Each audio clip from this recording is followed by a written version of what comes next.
Live from downtown Detroit, Local 4 News at 11 starts now. Tonight at 11, Michigan lawmakers targeted. More details come to light after the man accused of shooting lawmakers in Minnesota is charged. See the local names allegedly on his hit list. And Detroit is in the middle of a deed debacle. The city's Register of Deeds raising the alarm after a wave of forged documents impact the department. What you can do to protect your property.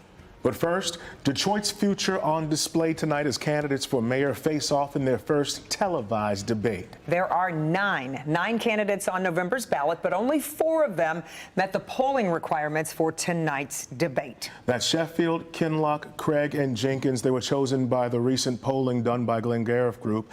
We asked Detroiters who plan to vote in the primary who they would choose right now. Anyone who receives 6% of the vote and above qualified. Just because the 5 other candidates didn't make this debate, it doesn't mean they won't be on the ballot or even have a shot at the mayor's office. We're planning to share more about all the campaigns in the coming weeks and months ahead. Yeah, tonight, though, we're focusing on the 4 candidates who made the cut for this debate, hearing directly from them about their vision for the city. But in the final 2 minutes, things got somewhat spicy. Experience, trust, and community among some of the main themes as Sontiel Jenkins, James Craig, Mary Sheffield, and Solomon Kinloch Jr. gathered for debate on Monday. A Detroit mayoral debate, some say, ended with shots fired from candidate Sontiel Jenkins. If you want a future that includes more guns in schools, locking up our kids, Craig is your guy. If you want a part-time mayor who's working 2 full-time jobs, Kinloch is ready. If you want a mayor who shows up on Instagram but doesn't show up for meetings, then follow Mary.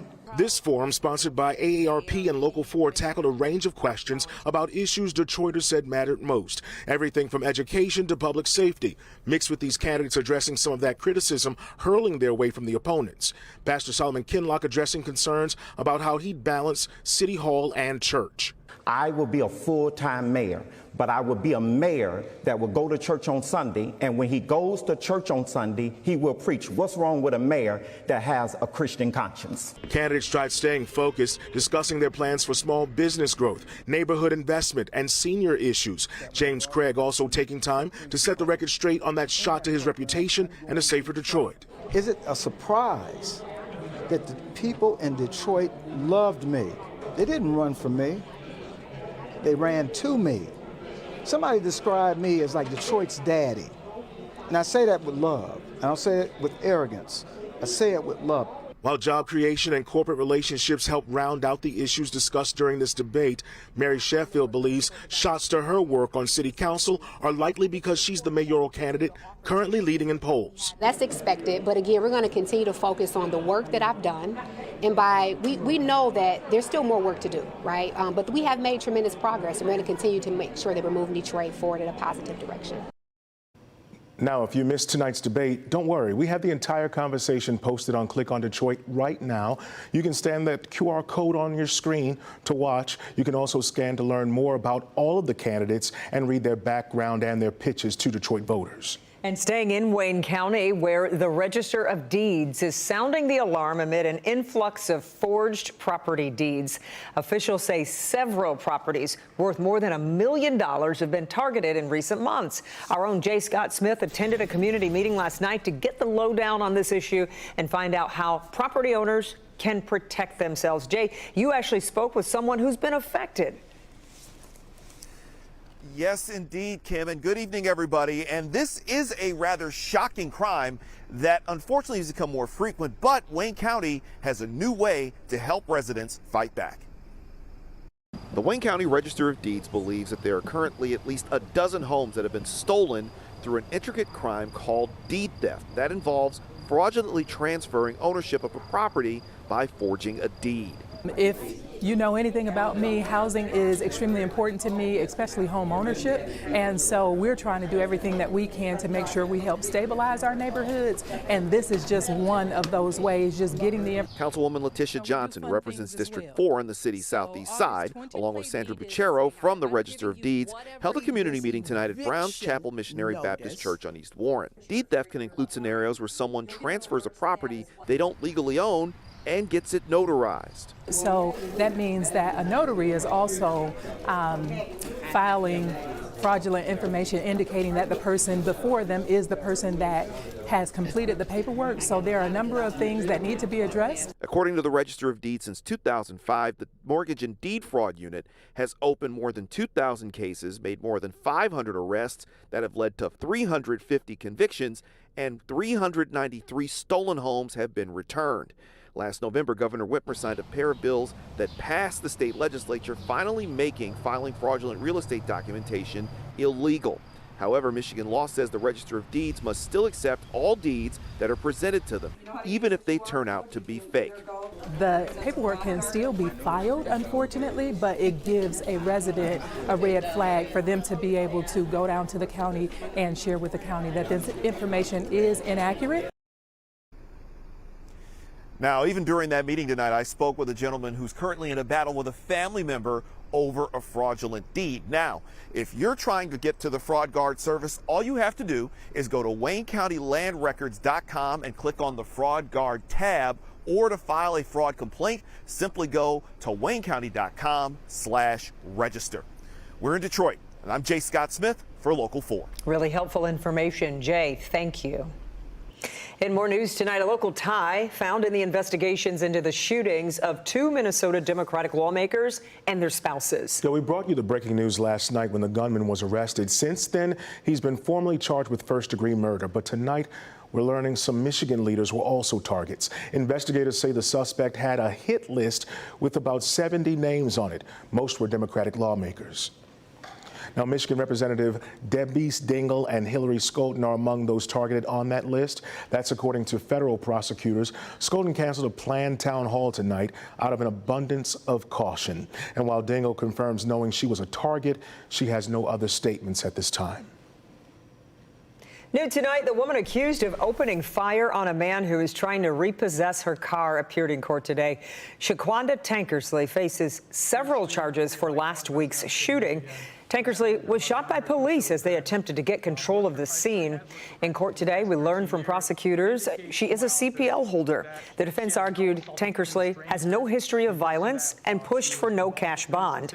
The judge, however, wasn't convinced, giving her a $55,000 cash surety bond. She'll be back in court for a bond redetermination hearing Wednesday. The CEO of an Oakland County healthcare facility where a boy was killed in a hyperbaric chamber explosion appeared in court today. Tamala Peterson is one of 3 people facing charges for their alleged roles in the explosion at the Oxford Center. She was in court for a motion hearing that focused on how the defense and prosecution will sort through privileged documents in the case. The judge decided that a team of independent attorneys will help with that process. Peterson is expected back in court in July for another motion hearing. A man accused of taking part in a string of home break-ins around the state was sentenced today. Yeah, we've been following this developing story for months. Ignacio Ruiz Saldias of Chile is one of the first to be sentenced in what police call a massive crime ring. He was sentenced to at least 26 years behind bars. Now, police say he was involved in the theft of hundreds of thousands of dollars in cash, jewelry, and expensive handbags taken from homes in exclusive neighborhoods in Oakland, Wayne, and Kent counties. 2 other defendants connected to the scheme are awaiting extradition from Ohio to Oakland County to face charges here. And police in Macomb County spent much of the day along the Clinton River after finding the body of a toddler.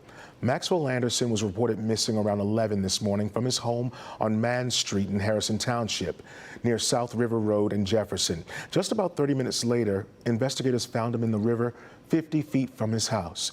Police say the water was 5 feet deep at the location where he was discovered.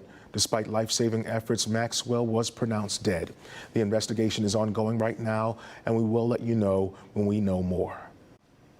A former Macomb County Sheriff's deputy will have to report to jail later this week to serve his sentence for assaulting a teenager in 2023. Derek Reed pleaded guilty to assault and battery and willful failure to uphold the law.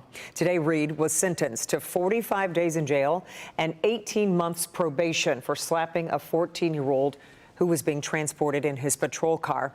Reed was fired when the incident came to light. He's been ordered to report to jail Friday. Sheetz says it is opening another Metro Detroit location, bringing the total to 20 open or approved locations. The latest will come to Warren after the Planning Commission there approved the chain's plans for the lot at 12 Mile and DeQuinder. Sheetz says the Warren location will hold a restaurant, convenience store, and 14 fueling spaces. All right, getting a check of the forecast now. It was a sunny and warm day out there. As the work week got underway, we saw highs in the low 80s. Yeah, but things are going to get even warmer tomorrow as we inch closer to the 90s. Former meteorologist Ron Hilliard is watching it all tonight. Hey there, Ron. Come on, Kimberly, it is very warm already, and we're going to get hotter over the next few days. Now, here's a look at the satellite and radar. That warm front, that red line, that helped to usher in all this warmth that we have as we have a warmer air mass atop of us. Then there's that cold front that is off to our west. That blue line, that is going to be responsible for some active weather when it comes to the chance of some storms that are in our forecasts. Right now, we are holding on to 71 in Detroit, 73 in Pontiac, and we're at 71 in Howell. So it is going to be a mild night. Look at that. We're going to be in the 60s into the overnight hours. Not getting a whole lot of relief tonight, but maybe an opportunity to bring in some fresh air, opening the windows. It is going to be hot tomorrow. It's going to be humid as well, and then we are going to be hot with the chance of some storms on Wednesday. So when we go into the next few days, we're going to also be talking about the humidity as well, and that is going to have an effect on us. I'm going to talk about that coming up.